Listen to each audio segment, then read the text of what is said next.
Hi, I'd just like to speak about Quantum Break and give you my overall thoughts and opinions of it.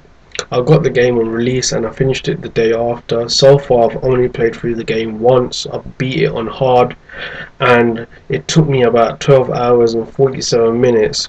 Saying that, I did do some explorations within the levels. I didn't just go to the objective. I did look around for certain things to locate, such as intel and the narratives.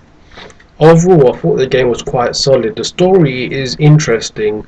I would say some parts of it are kind of stereotypical, like cliche-ish, but it isn't something that's very predictable. Like for example, when I was playing the game within the actual first act, when I was playing the game within the first 10 minutes, I thought that something was going to happen. I don't want to say what exactly because it will give away the story and I don't want any spoilers in this review. But what I expected to happen did kind of happen. Saying that is not the game isn't actually predictable. The story is quite interesting, but there's one thing that really annoys me about it. If you want to get an extra insight into the game and the story, when you're playing the game, throughout each level you'll have certain things to like collect, like intels and narratives, where you can hear like a recording of characters speaking, or you can read like a message or something. And in the beginning, I actually found it really interesting to go around and collect those things and to listen to those recordings because it gave me an extra insight into the game.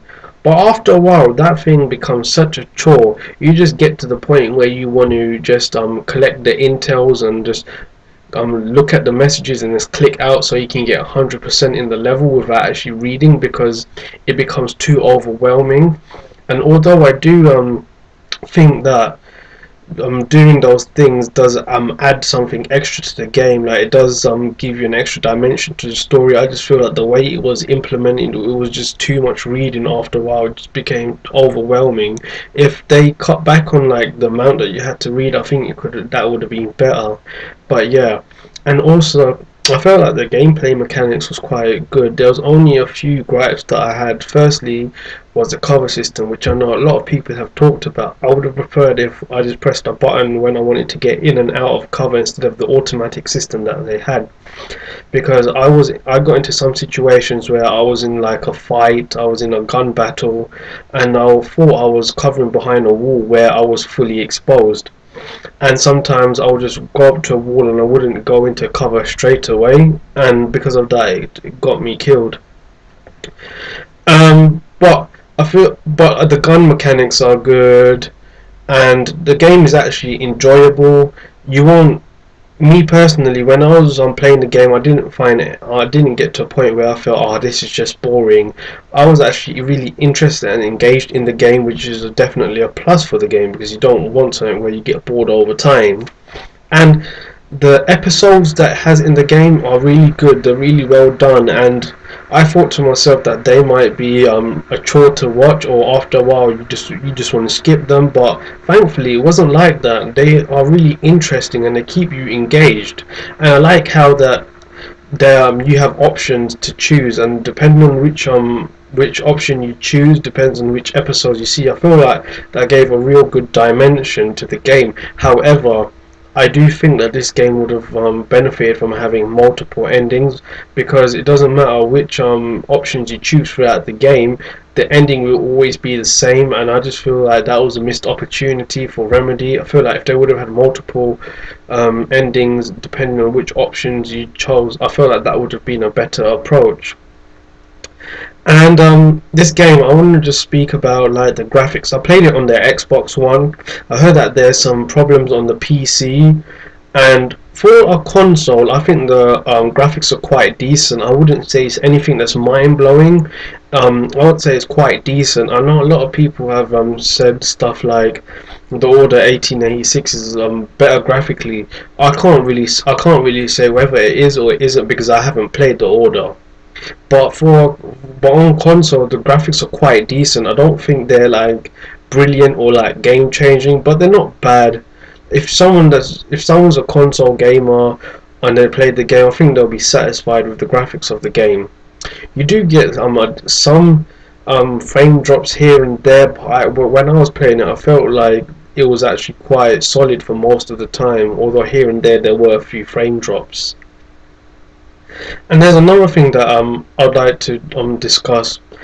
This game was one of the games that I was anticipating for the Xbox. It's one of the reasons why I got an Xbox so early, even though it was announced to get on PC. But did it meet the hype? And I'm gonna honestly say no, it didn't. Although saying that, it was a good game. The reason why, in my opinion, I feel like it didn't meet the hype is because I felt like there was something missing from the game. There was something extra it needed to push it from a good game to a great game. But unfortunately, it just didn't have that. It felt like it was lacking something. But I don't really know what it's lacking. But it just feels like it's lacking something.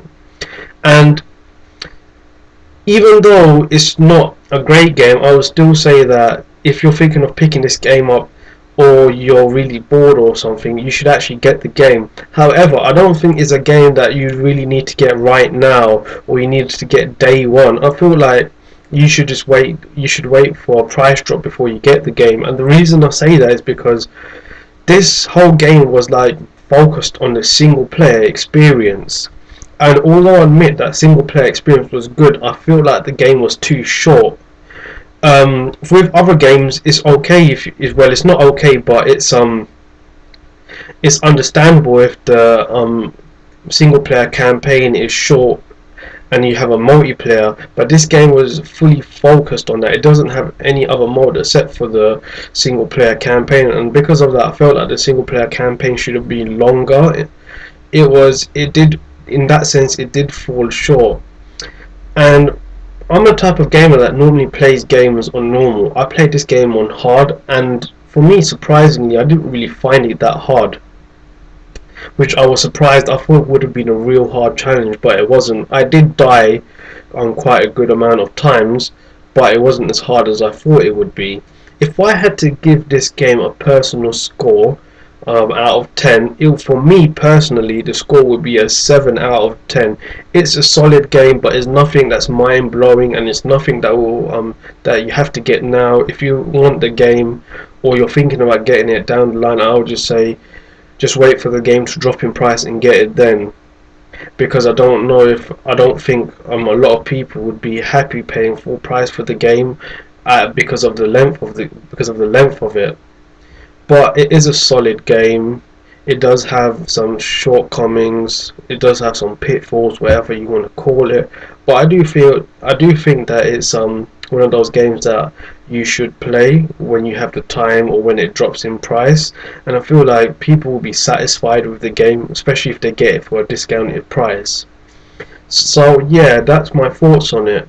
Also, I think it's really disappointing that Microsoft, well, the PC version is having problems. It felt like the PC version of Gears Ultimate Edition was having problems. Now this game is having problems. I kind of wonder if there's going to be a game that launches and it doesn't have problems on the PC at launch. I don't know if that will ever happen, but I wish it did, because I've been hearing strange things like the PC version of the game has the same graphics as the console version, and if that's true, that's bloody crazy, because the PC version should always be better, but it is what it is. And yeah, that's just my opinions and everything on it. I hope you enjoyed, and thank you for watching this video. Have a great day. Bye.